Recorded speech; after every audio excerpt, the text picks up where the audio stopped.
Good, it actually worked. All right, a couple of quick things, and then we'll get started. Announcement, talk to Dr. Miller about lab. Labs are going great. Kudos to all of you for staying and doing good work. The only concern, his concern, and I thought this might be a concern, is the histology. So make sure that in e-learning you become very well acquainted with the manual, all the pictures, right? Because that's part of your first lab exam. And I said that I've been talking about this a lot, but apparently some people haven't done anything yet. Ethan. So on the lab exam, is it those exact pictures Yes, that you're used? the exact pictures, no tricks. We're not going to pull something off the internet, but there's a lot of them. As I've had several students come up to me and say, there's a lot of information, and I said, when you get to wherever you're going, you come back and you tell me how much information this is versus what they're going to give you. It is a lot, but it's not as bad as it's going to be. Yeah, TJ. Yeah, you should be able to tell me, if I show you, if Miller shows you a picture and says, what organ is this from? And it's in the label, you got to be able to tell him what organ. He could ask, what is this? Well, that's a nucleus. Or he might ask what this is, right? So anything is game, but the exact pictures that are in there are the ones he's going to use, no tricks. But there's a lot of them. So if you haven't started, it's not catastrophic at this point. You have to start. You have to. A little bit every day, because it's a lot. Okay? And if it's 50 questions on the exam, 15 questions are coming from this. That's a lot. Okay? That's a lot. That's almost 30%. Only the first one. We do all the histology. Years ago, I decided not to spread the pain out, right? I decided not to do it because muscle, no. All the histology is done on the first exam. So essentially, you have histology and bone, and then you have the directional stuff, right? All that other stuff. The second exam is joints and muscle, and then the third exam is just organ systems. So yeah, if you haven't started, please start. Okay? Because it's not going to come to you in a dream. It might. And if it does, tell me, because I'd love to see how that works, because I'd love for things like that to come to me in a dream. Okay? So that's just a concern. You're fine. You still got time, but make sure. We weren't sure if we were not being clear or if people were just so scared that they figure it's kind of like cancer, right? I just don't want to know. Yeah. But it's still going to kill you, so it's still going to hit you in the face, right? I mean, it's true, right? Not knowing doesn't help you.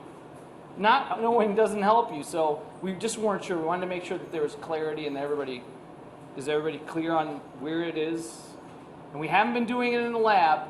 The explanation has been years ago we used to do it all with microscope in the lab, and we had issues. Lots of issues. When people didn't study it, they didn't do the right magnification. Then we put it on the exam and people would touch the scope and the next person would come along and it was a hot mess. So this is nice and clean. Yes, there's a lot of information, but it's sort of, there's no guessing. And so because of that, I got the feeling that some people thought, well, this isn't part of the exam because we're not doing it every week, right? You should be doing it every week, okay?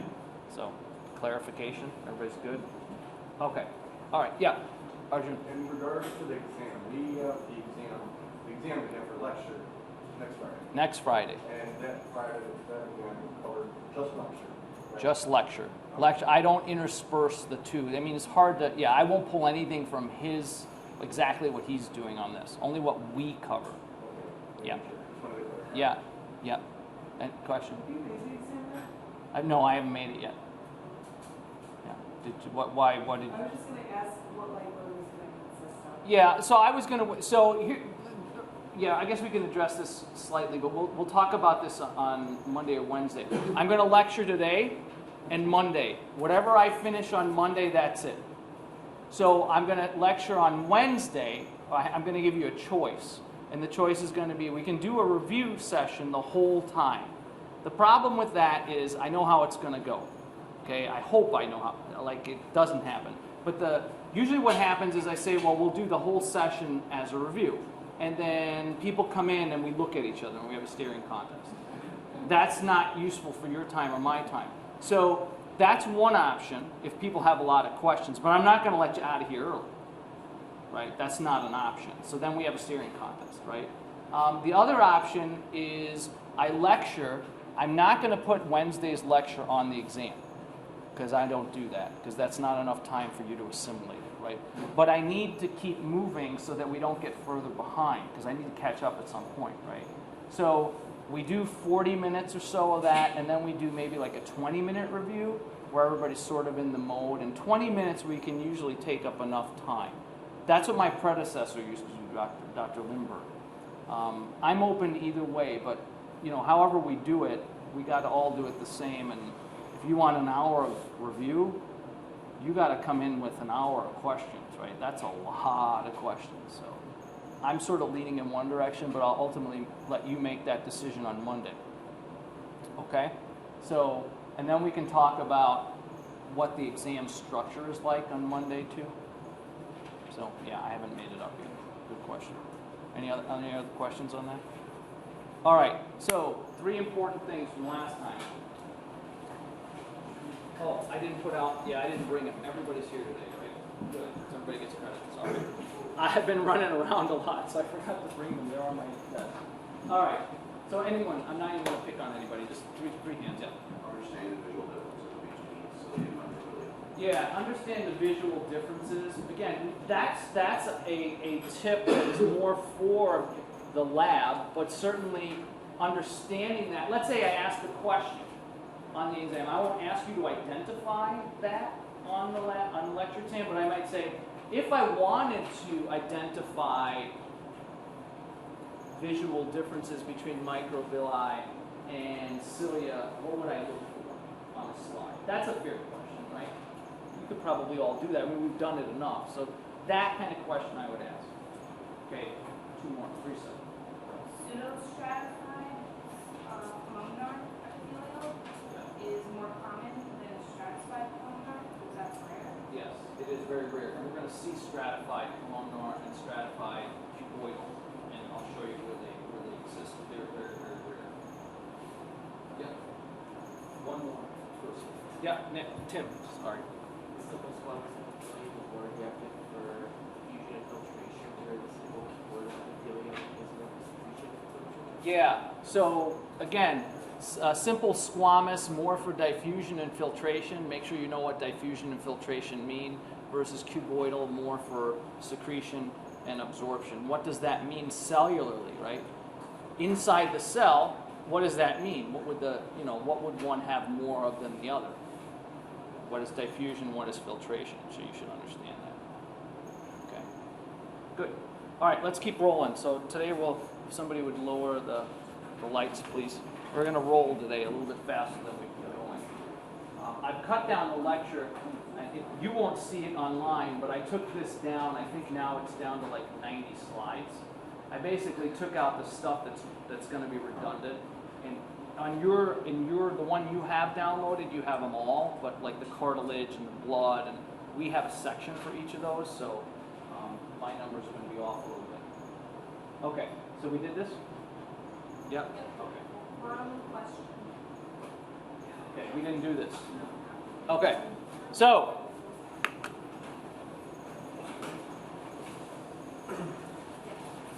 what are the 3 primary germ layers?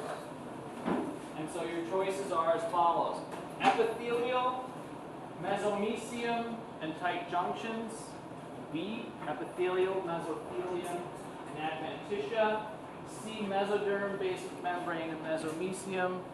D, mesoderm, ectoderm, and endoderm. E, none of the above. So this one's pretty straightforward. We'll get rocking and rolling.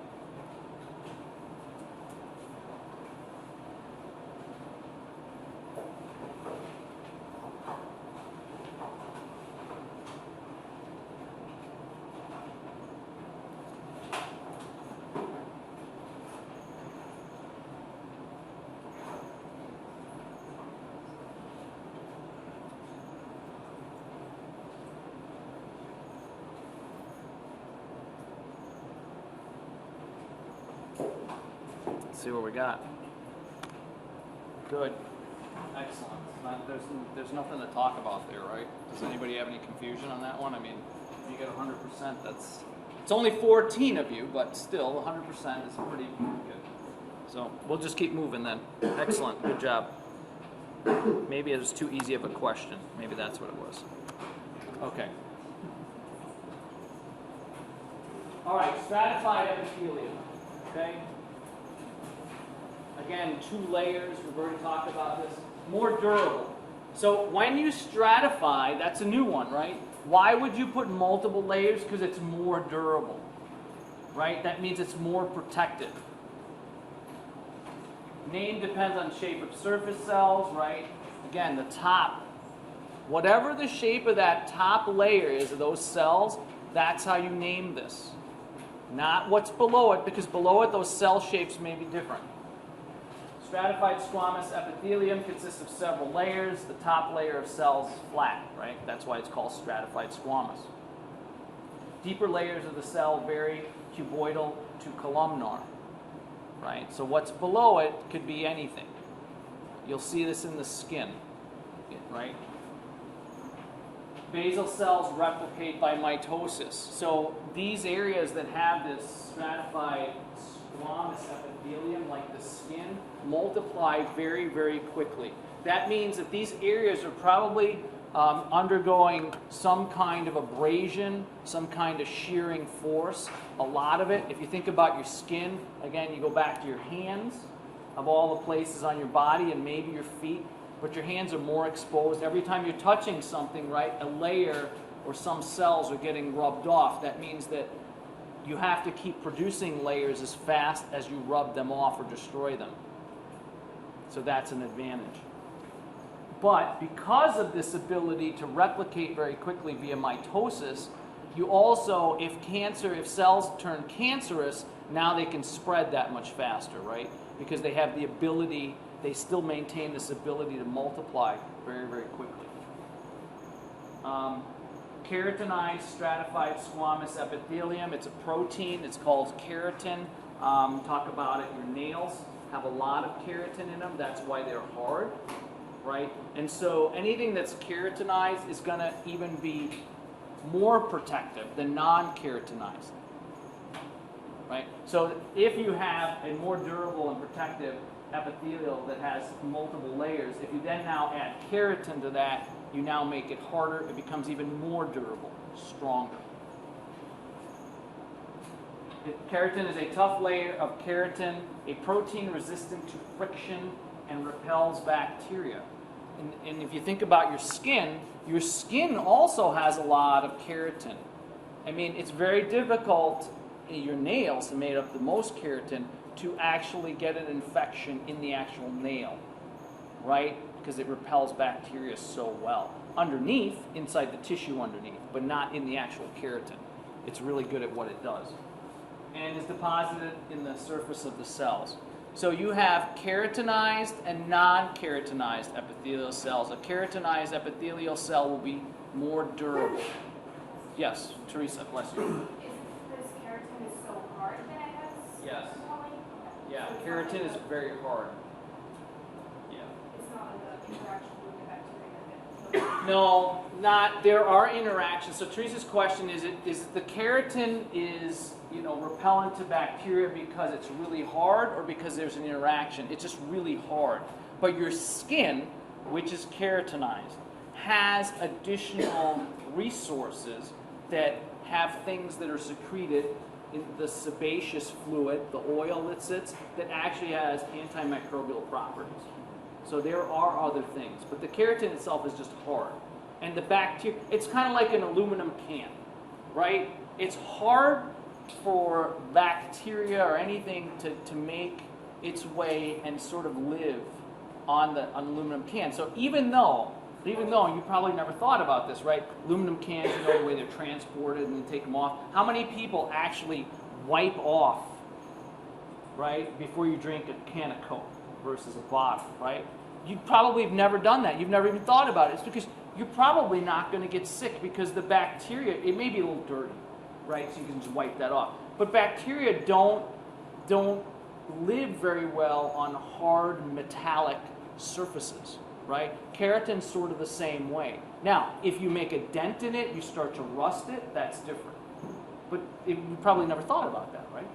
Yeah, Arjun, do you have a question? The question is, you said that basal cells replicate by mitosis. So don't all somatic cells replicate by mitosis by definition? Yes. So then Right. What distinguishes basal The cells layer. from cells? That's a good question. The layer. Go back. All somatic cells replicate by mitosis. So what's the difference he's saying? Because this is multi-layered, it's the basal layer that's replicating. You don't have replication throughout. It's just the bottom. So that's the nuance there. Everything else, they just move. They get replicated and then they move up towards the surface and they eventually become squamous and keratinized, and so they change. But there's no more replication going on in the middle of those layers. Good point. Excellent. All right, non-keratinized epithelium remains moist. Okay? That is, if you know anything about bacteria, right? They love a moist, warm environment. That's how they breed, right? Kind of like mosquitoes, right? Anybody notice how the mosquitoes are all of a sudden? It's been dry summer, now it's raining like crazy, and it's still 80 degrees. They're everywhere, right? That's what bacteria do too. So non-keratinized is a little bit more hospitable for bacteria. Okay. Stratified cuboidal, don't worry about these tables, again, they're not from your book, is a rare tissue. So is stratified columnar, consisting of 2 or more layers, cube-shaped cells, blah, blah, blah, you know that. Examples. Where do they occur? In the sweat glands. Okay, you secrete, think about, especially if you're a big sweater, right? If you're a person that sweats a lot. I mean, you have to have a lot of cells that do that, right? And so you have to have multi-layers of this. Mammary glands, that also makes sense, right? Salivary glands. Think about how much saliva you can produce. 1 layer of cuboidal cells that secrete saliva is not enough. You've got to have a lot of them. Let's get working on the work.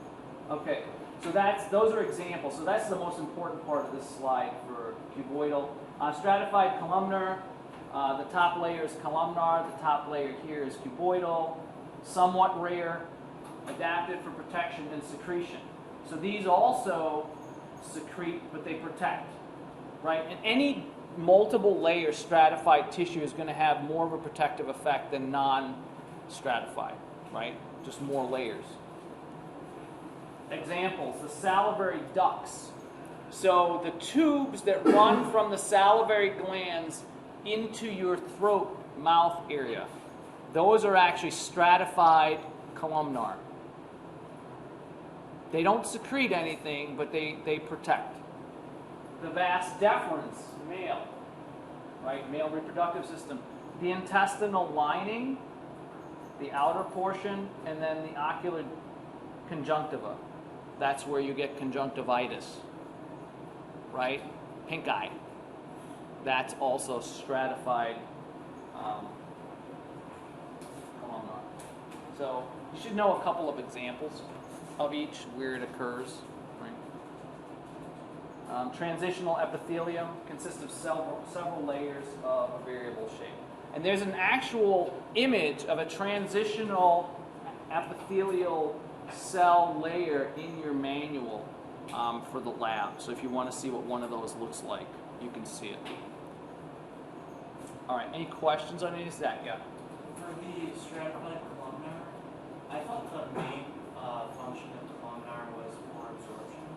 I know it has mucus secretion too, but when you're given the examples like salivary ducts, vas deferens, is that referring to secreting specific products of those structures or mucus? Mucus. Okay. Yeah, it's a lubricant. So if you look at all these are tubes, right? Essentially, it's a lot more mucus production. They're not absorbed. It's hard to. It would be hard to absorb through a columnar cell. We do it, and that's where the microvilli. But now you stack columnar cells, you're not going to absorb anything through that. So the thing they can do is produce lots and lots of mucus. And so if you think about these areas, you've got to get the saliva to come through the vas deferens, the intestinal lining, the conjunctiva. These are all areas within the body that need a lot of lubrication. And so that's what they do. Good question. So transitional, we've already talked about this, right? Capable of stretching. It's hard to look at a transitional cell and know it's a transitional cell. You'd have to just know it. You'd have to know what area you're in and that it's a transitional cell, where they occur. Tough to tell. All right, so that's repetitive, hopefully. All right, this is, and I've written this one up because, so this is the cartoon first. Let's look at this. So notice that the top cells here are flat, they're squamous. Look at what happens as you go deeper. So this is apical and superficial, and as you go deeper, look at what happens to the cell type. They get more and more cuboidal. They actually look transitional here, but they become cuboidal. All right, this, when you look at it, if you didn't know any better, it looks like the epidermis, but it's not, right? It's part of the female reproductive tract. It's the same setup. So what you're going to notice in anatomy, and in not just human anatomy, but if you were to take comparative anatomy, is that when nature finds something that works, it repeats that pattern. And so this system, this setup here works really well for your skin. It also works well in this particular area. And so you have lots and lots of layers, okay, that might be keratinized or not keratinized, and it has a high rate of mitosis at the basal layer. And then the connective tissue, the papillary layer. Again, if and when we get to skin, and I show you the slide, it's going to look almost identical to this with different colors. And you're going to go, it's the same. Yeah, it does. Because it's sort of the same function. High abrasion, right? There's a reason why that pattern comes up over and over. So this is, again, if you were looking down here and you tried to name this, you'd say it's stratified cuboidal. It's not, because this is the basal layer. It's the apical layer that counts. These are squamous cells, so that must mean it's stratified squamous epithelium. All right, so some of this stuff is obvious, right? This is just a repeat where we would find this. So this is important. Your skin is keratinized. The only difference between this tissue, right, in the mouth and the vaginal canal is that this is non-keratinized. Different function. Yeah, exactly. How would you classify transitional tissue? Would it be different, like cuboidal and columnar on the apical surface? Or? You mean stratified transitional? Sure.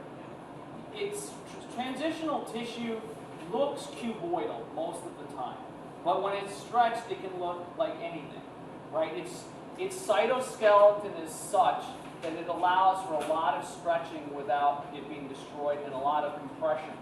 And so typically they look round, they look like a typical cell, like a cube, like this. But they start to change their shape as you move. But they tend to have a sort of a roundish, cubish shape generally. Yeah.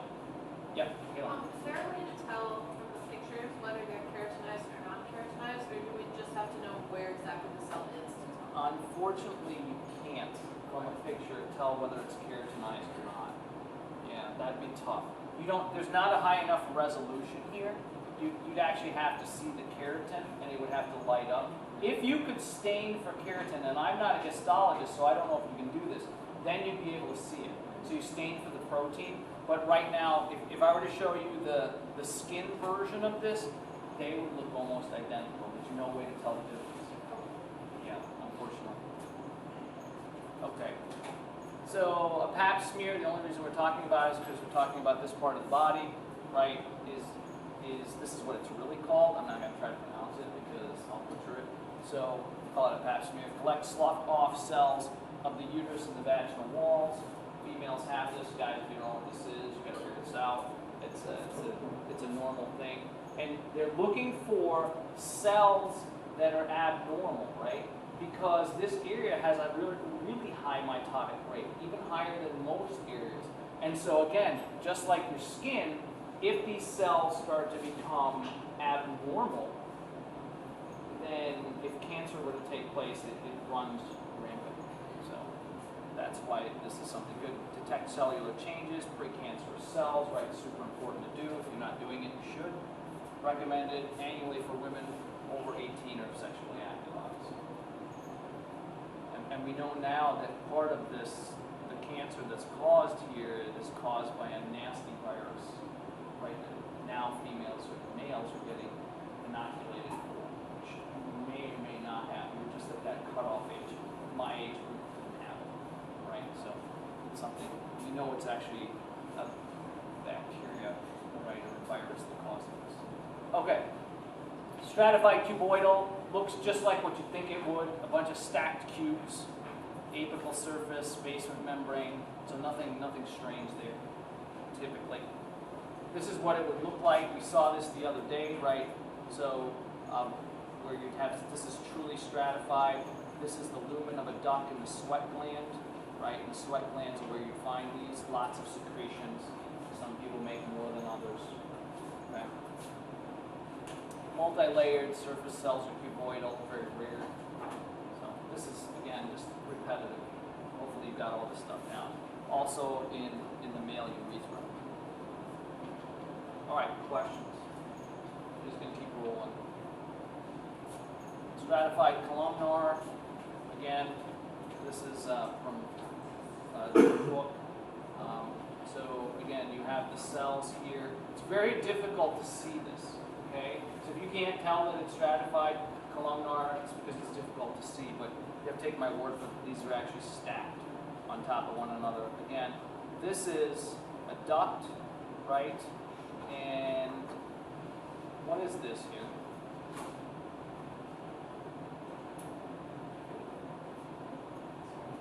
The duct is right here. Well, what is this? What do you think? What type of tissue? Yeah. Adipose, yeah. Whenever you see something like that, it's adipose-like, right? That's what it shows up as white, so it's fat. Okay, multi-layered columnar surface cells, rare, very large ducts. Again, part of the male urethra. So that may be an easy one to remember. The cuboidal and the columnar do both show up in the male urethra. Right, and there's a lot of fat in here.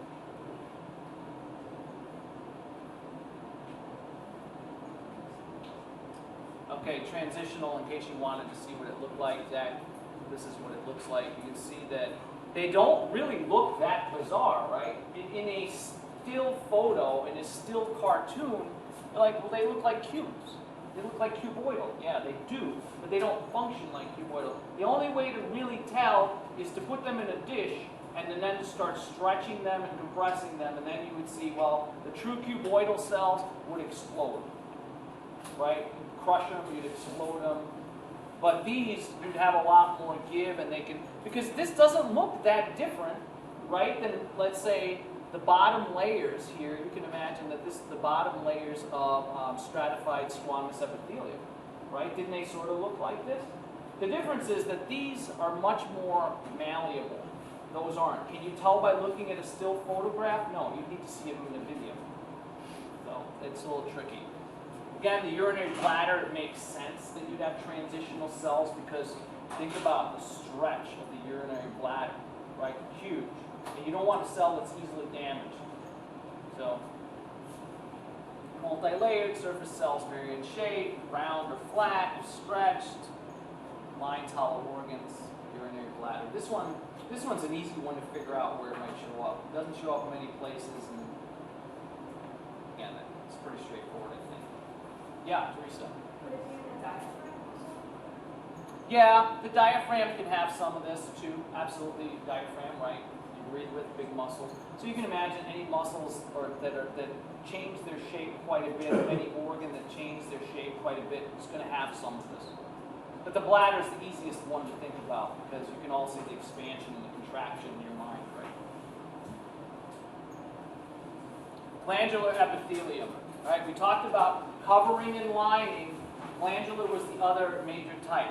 A single cell or a mass of epithelial cells adapted for secretion. Right? So a single cell would be a goblet cell. That's an example of a single cell glandular epithelium.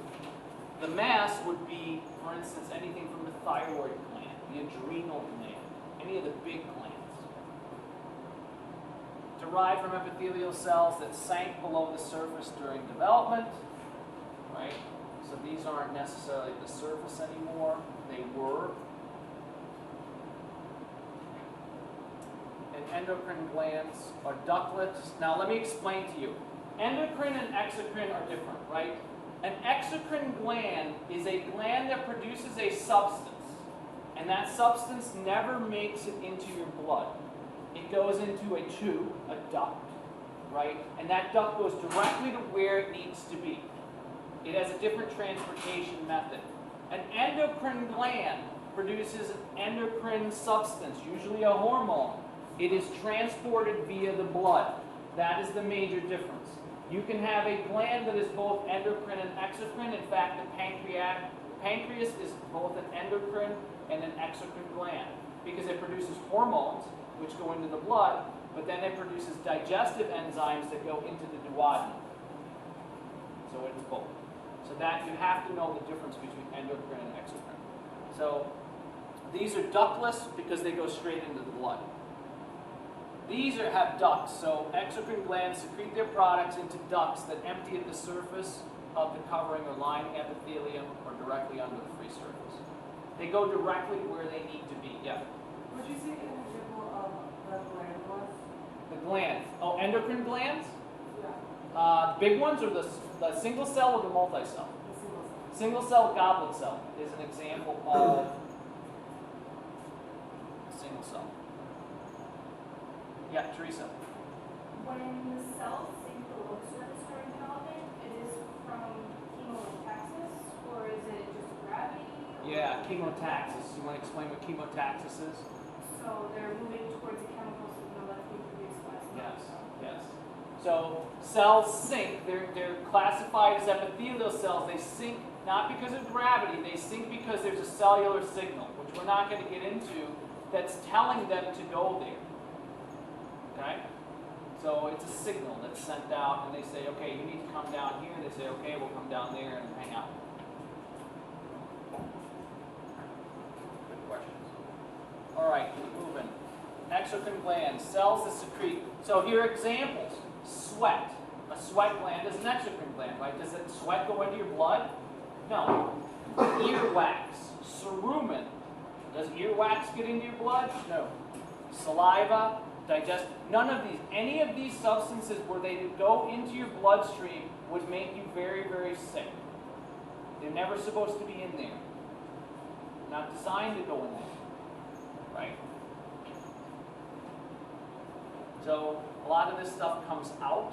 You can actually see it, saliva in your mouth. The digestive enzymes you can't, right? But sweat and earwax you certainly can see. So those are examples of exocrine glands. Connected to the surface by tubes. Those tubes are called ducts. That's what I said. Unicellular glands and multicellular glands. We're going to have to do a little bit of discernment here in a second because this is going to get complicated in a few seconds here. So if it hasn't already gotten complicated. And then endocrine is basically what I said. So sorry. So a lot of this is what I've said is just now it's written down. So hopefully you're okay with that. Any questions? So here's an example, the thyroid gland, right? Major metabolic, and it looks like there's here you have these hormone-producing cells, right? They're simple. Here's the thyroid follicles. Here's a blood vessel, right? And this produces, and there's white here, and that's fatty tissue, adipose. There's a lot of adipose tissue in the thyroid gland. The thyroid hormone, although it's not a steroid hormone, is a cholesterol-based set of hormones. It's got a lot of fat in it. Therefore, when the thyroid hormones are being produced, they have a lot of fat-like characteristics. Okay. So the structural classification of exocrine glands. So unicellular or single-cell glands, an example of that would be goblet cells that produce mucus. Multicellular, and here's where it really starts to get complicated, and I'm going to try to simplify it for you, okay? So don't be too scared. Multicellular glands, you have branched, which are sometimes called compound, or unbranched. So now you're getting into a structural classification, not functional, what they physically look like. So you have the two major categories are unicellular and multicellular. Remember, this is exocrine. And then this one only has one category. Here you can then break that down. This branches off, right, into branched and unbranched. Then you have also tubular and acinar, right? So you have multiple parts, simple, and this one is a flask shape. And I'm going to show you pictures of all of these. Okay? So this one gets really complicated because there's lots of kinds. So an example of a multicellular gland, again, is sweat gland. All right. So let's take a look at some of these. So this is what's called simple tubular. This is what's called simple branched tubular. This is called simple coiled, simple acinar. Right? Acinar looks like a flask. This is where it starts to get complicated, right? Because simple tubular looks a hell of a lot like simple acinar. Okay? I would never ever do something like that to you. This is starting to get into like graduate level stuff. I'm showing you the pictures. Okay? I want you to know the definitions, but I'm not going to have you draw one of these, and I'm not going to have you do more than be able to explain this or identify. Because what I want to show you how complicated it gets, because you have to have an appreciation for what I'm taking out, right? Because I'm taking something out, right? So you've got simple branch, simple coiled, simple branched acinar. Okay, how are these two different? These two look the same. This one's different. Okay, unbranched. So unbranched are simple glands. Okay, then it gets even more complicated. Then there's compound tubular, compound acinar, and compound tubular acinar. These are acinar, these are tubular, these are tubular, these are acinar. I mean, it just gets crazy. Don't worry about it. Be able to do this. This is the distinction I want you to do. Okay? That's it. Don't draw it for me. I'm not going to ask. I'm not going to ask you to identify. It gets complicated. It's pointless. You're not going to remember it anyway, right? And I don't know what good it'll do by testing you, other than it'll drop the grades by another 4 points, which I'm not trying to do. Okay. So don't worry about this, other than you should know. So this is, again, secretory portion of the sweat glands. This is your skin, right? The epidermis. You've got the dermis in here. And then you've got the gland, the sweat gland with the tube, right? And this is what a sweat gland would look like. Here you have a stratified cuboidal setup with the lumen, stratified cuboidal setup. Here's a lumen, and then they would secrete the sweat that would come out of your skin. Again, this stuff is, we've already done this, so. All right. Okay. Take a step back for a second. When we were talking about tubular and acinar, all of that, we were talking about what kind of classification? Structural. Okay? Structural is what it physically looks like. Now, exocrine glands, we're talking about a functional classification. We're going to do this all semester long. Structural, functional. Structural, functional. Structural, functional. Usually if there's a structural classification, along with that is a functional classification. That's the way it is, okay? So the first one is called a merocrine, or merocrine, however you want to pronounce it, gland. They form the secretory products and discharge by exocytosis. So sweat glands and salivary glands are multi-layered, right? Multi-cell merocrine glands.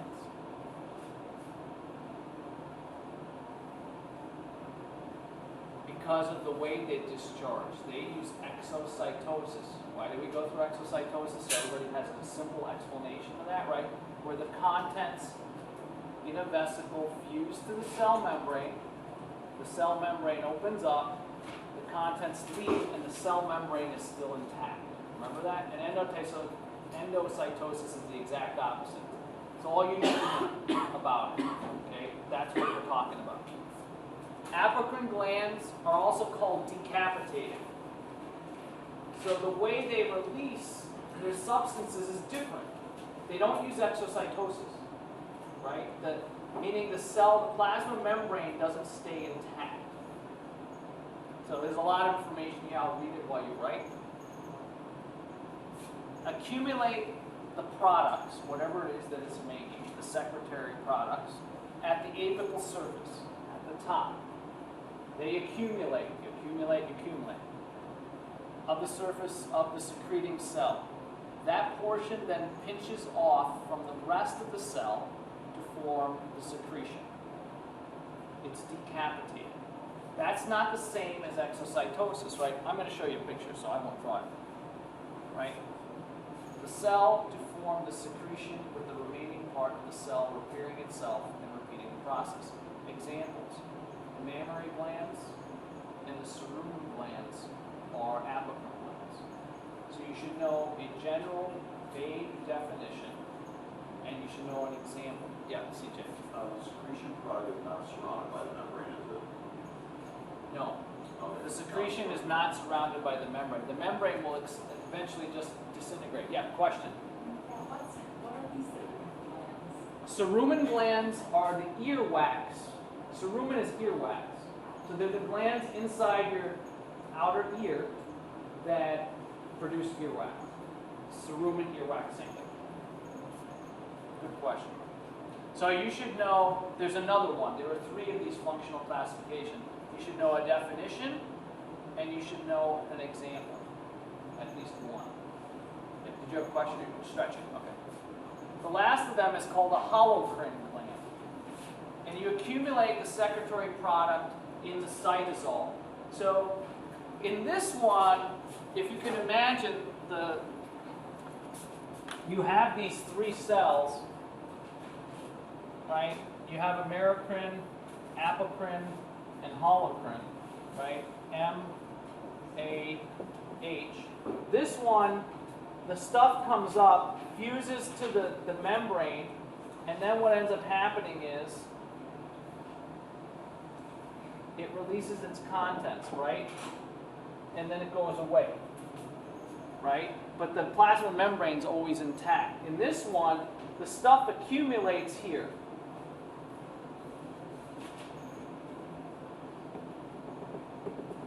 And then this entire section just comes off the top. In this one, the stuff is accumulating on the inside.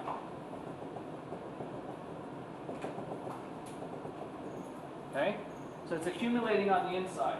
So accumulate the secretory products in the cytosol, cell dies. So you keep accumulating, and then what happens is, the cell just starts to disintegrate, and then the stuff comes out.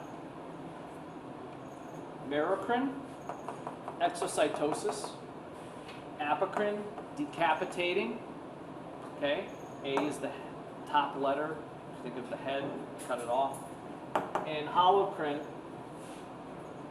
dies, and then the stuff is released. So it's just a different way to discharge stuff.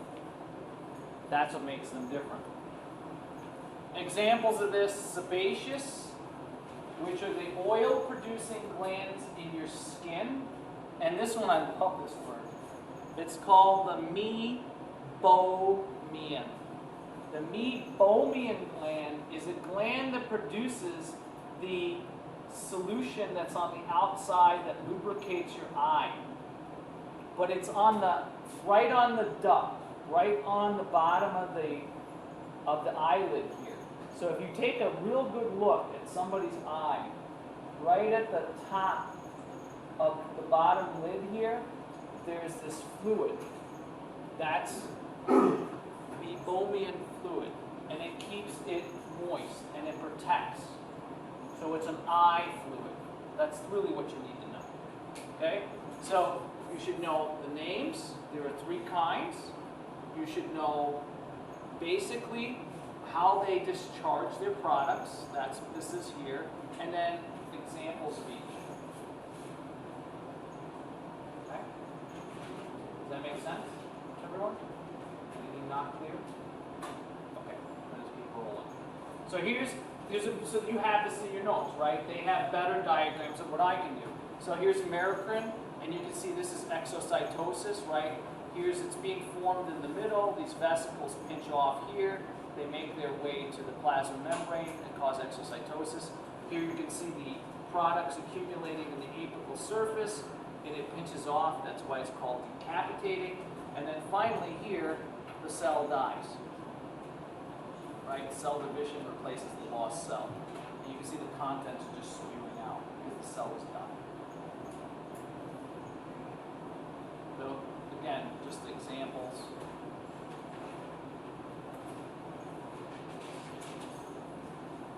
Just more examples.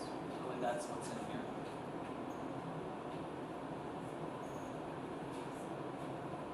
What's the difference between the oil blend and the sedation? In a hollow line. Say that again. I'm sorry. It says oil blend and sebaceous blend. Yeah, because not all oil glands are sebaceous glands. Sebaceous glands are specifically, and they don't just produce oil. They produce a substance that's oily that comes out on your skin. But there are other oil-producing glands that are not sebaceous. So this is a specific subset of this. Does that make sense? This is general. There are lots of oil-producing glands in your body. And then this is a specific kind that produces the shine oil substance that's also antimicrobial that comes out of your skin. Any other questions? So again, this is the diagram. For some people, this might be the easiest way to learn this, right?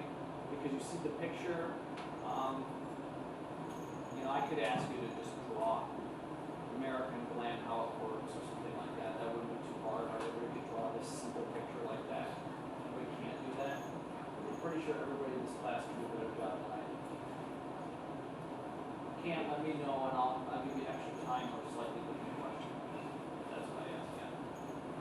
But that would be as simple as drawing on the Oh yeah, yeah. I mean, I've had really good artists in class. You'd be surprised. The very first time I taught muscle, and I'll show you when we get there. I'll remind you of this.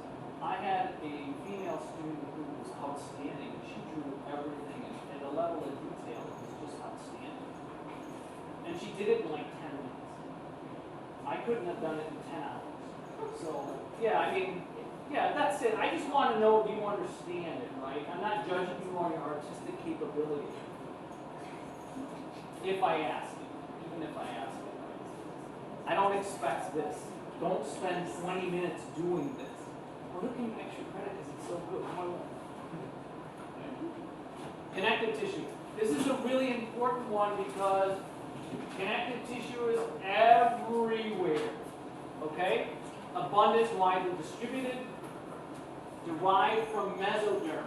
This is just a reminder, right? The germ layer, the mesoderm, derived from mesenchyme. Mesenchyme is an area within your body where there are stem cells that keep producing this connective tissue. Right? That's where the stem cells originate. So the mesenchyme are immature cells that have names that end in blast. So, the fibroblast, bless you, chondroblast. All connective tissue ends in blast. It's mesenchyme. Chondroblast are specific, they produce cartilage. This is just a general name for connective tissue producing cells. It's called a fibroblast. So, a chondroblast is a specific type of fibroblast. Mature cells have names that end in cyte. Like a mature bone cell is called an osteocyte. A immature bone cell that builds, and we're going to go through this when we go through bones, it'll be second exam stuff, is an osteoblast. Okay, there's another type of immature cell, which we're not going to talk about right now, and it doesn't end in the class. So this is just to show you how complicated this is. So if you're looking at tissue, right, connective tissue, what do you see? The important part is that eosinophils, right, white blood cells and macrophages, these are plasma cells, mast cells, all types of white blood cells, they're connective tissue. Then you have elastic fibers, okay? You have a fibroblast cell, and this fibroblast cell is making collagen, which are thick cells. You also have these really thin reticular cells. So when you're thinking about the size of these fibers, collagen are the thickest, the elastic fibers, which are stretchy, are the next thickest, and then the reticular fibers are the thinnest. And that shows up over and over and over again. So I'm not going to ask you to draw this, I just want to show you what it would look like in sort of a mess that it is. So cells rarely touch due to extracellular matrix. What that means is that in the connective tissue that's usually underneath the basement membrane, right, it is so thick and so full of matrix, the gel-like substance, that the cells don't usually touch that much, and that's what this diagram is trying to show you. It's a lot of open space. Okay, connective tissue. So that's what that's trying to show. Matrix, fibers, and ground substance. So the matrix is usually made up of some fibers, the collagen fibers, the elastic fibers, and the reticular fibers, and then the ground substance is this gel stuff that's surrounding it. So the matrix has two parts. And the consistency varies, right? The consistency between, let's say, your cartilage cells, right, and bone versus some other soft kind of connective tissue that surrounds, like fascia. They're totally different consistencies, right? One is really soft and pliable. Cartilage is less pliable, but has some pliability and strong. And then bone is really hard, and there's a lot of calcium. Liquid, gel, or solid. So it varies. Connective. When we say connective tissue, that's about as broad as anything you can say. It doesn't really tell you much. It could be any of these. That's all that's telling you. It's very non-specific. They usually have a good nerve supply and blood supply, except in cartilage and tendons. Okay? Ligaments don't either. So most connective tissue is fine, except the ones that people get injured all the time and can't repair. Like cartilage is hard to, if you destroy cartilage, it's probably not coming back. It's just one of those things, right? If you destroy it, it's gone. Tendons and ligaments will come back. If you tear an ACL, PCL, meniscus, LCL, MCL, you may be back in 9 months, but you're looking at like 18 months to 2 years before that's fully back. And that's assuming you do everything right. That you actually form what's called functional scar tissue versus non-functional scar tissue. Right? So the blood supply stinks, and that's why it takes them so long. Okay. Fibroblasts are the ones that secrete the fibers in the matrix. So this green cell here makes the collagen, the elastin, and the reticular fibers, but it also makes the ground substance. So this is a high output factor, and it does lots of different things. That's what this green cell does. It doesn't make the white blood cell. Those are made in the bone marrow. Adipocytes, remember, or fat cells are also connective tissue. White blood cells or leukocytes, same thing. Leukocyte is a white blood cell. Macrophages is a specific type of white blood cell that have phagocytosis as one of its functions. We'll talk about these. We're going to go through each of these sections, right? We'll do a whole section just on blood. So this is just an intro to it. Plasma cells are B cells, right? Plasma cells are the ones that make antibodies. Beta cells. And then you have mast cells, which are, again, we'll get to them when we get to one, just have a general idea. All right. Extracellular matrix, or ground substance. The ground substance is made up of glycoproteins glycosaminoglycans, GAGs. What the heck does that mean? That means that these substances have some kind of a sugar molecule attached to an amino acid, protein. And there's a lot of that sugar, glycans. So you have the protein and this carbohydrate. Hyaluronic acid. Make a big deal out of this in the makeup industry, right? Hyaluronic acid is one of the substances, along with collagen, that makes your face, your body, when you're young, look very smooth and filled out, right? And so people talk about, well, we're going to inject hyaluronic acid because it's going to smooth everything out. And hyaluronic acid starts to break down as you get older. Yeah. Is it also, especially with cartilage, really present with cartilage? Yeah, it's sure. Yeah, cartilage too. Yeah, a lot of water in cartilage. Yeah, and hyaluronic acid, the good, what it does is basically allows you to hold on to water, but not like a carbohydrate hold on to water. More like a permanent hold on to water. Chondroitin sulfate. This is another thing that people take, right? It makes you feel better because it's part of things like cartilage, right? So if you have a lot of joint pain, glucosamine isn't in here. Glucosamine and chondroitin, you take it. We have no proof that it actually fixes the joint. There's no evidence to suggest that. But there are reports that people feel better. Whether it's placebo effect or not, we don't know. But there are people that will swear by this if they have joint pain. So there must be something else that chondroitin and glucosamine is doing to make you feel better. But it's not doing anything with the joint. The joint is torn up. If it's torn up, it's not any different. It feels better. Okay? Dermatan sulfate and keratin sulfate. So brown substance, that gel-like substance is made up of all of these things. That's why you hear about them in commercials. Because, again, for these companies that make these supplements or in the makeup industry, right, they have scientists that work for them that understand this, and they say, okay, in a healthy person, in the skin, in the substances where we want to deal with, what is it made of? And they go and they look at hyaluronic acid, chondroitin sulfate, dermatan sulfate, and keratin.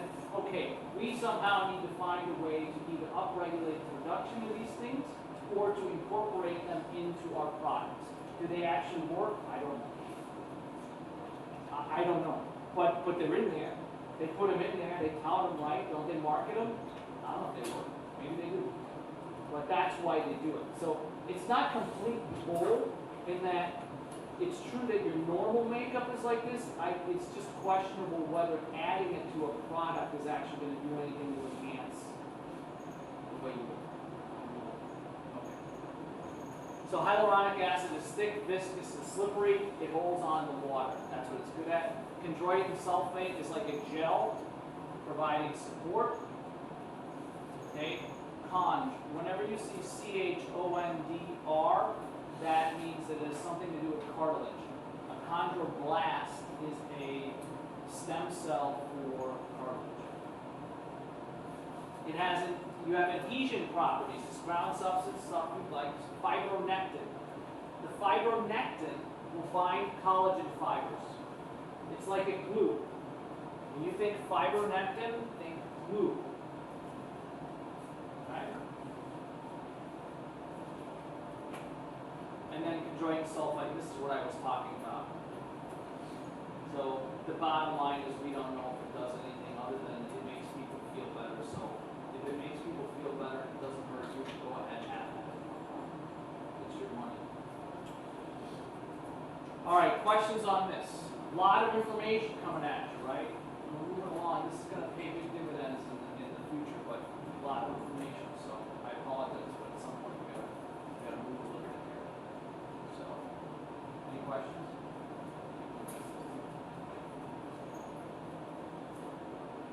So collagen fibers are composed of protein, collagen. They're tough and resistant.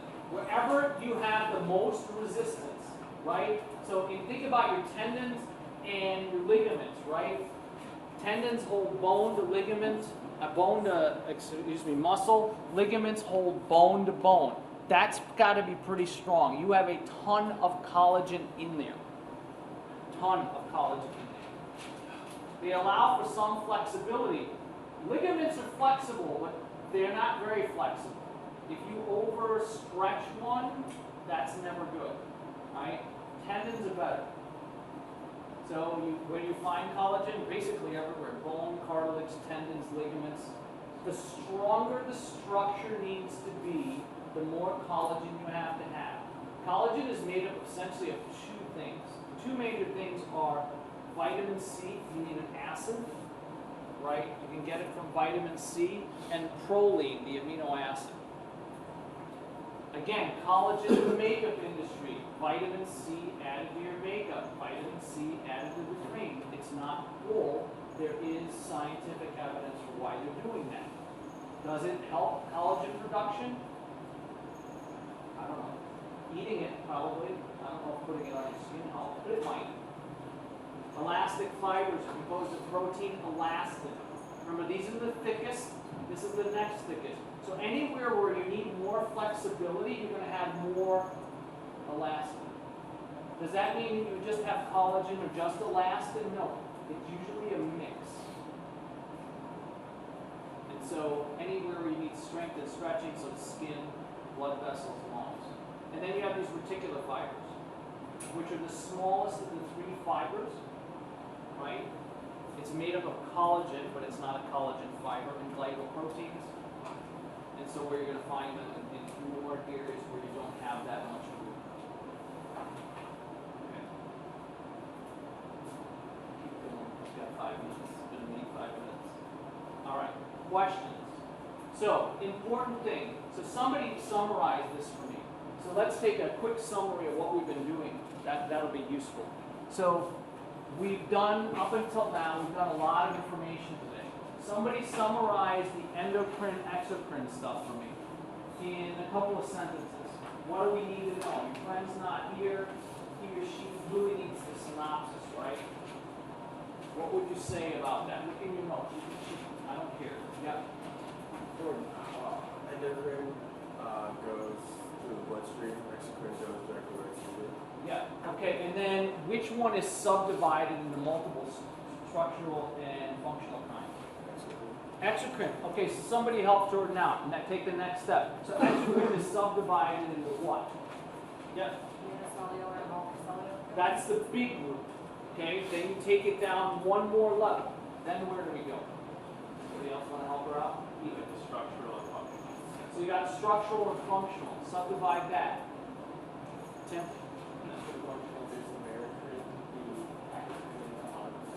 Yes.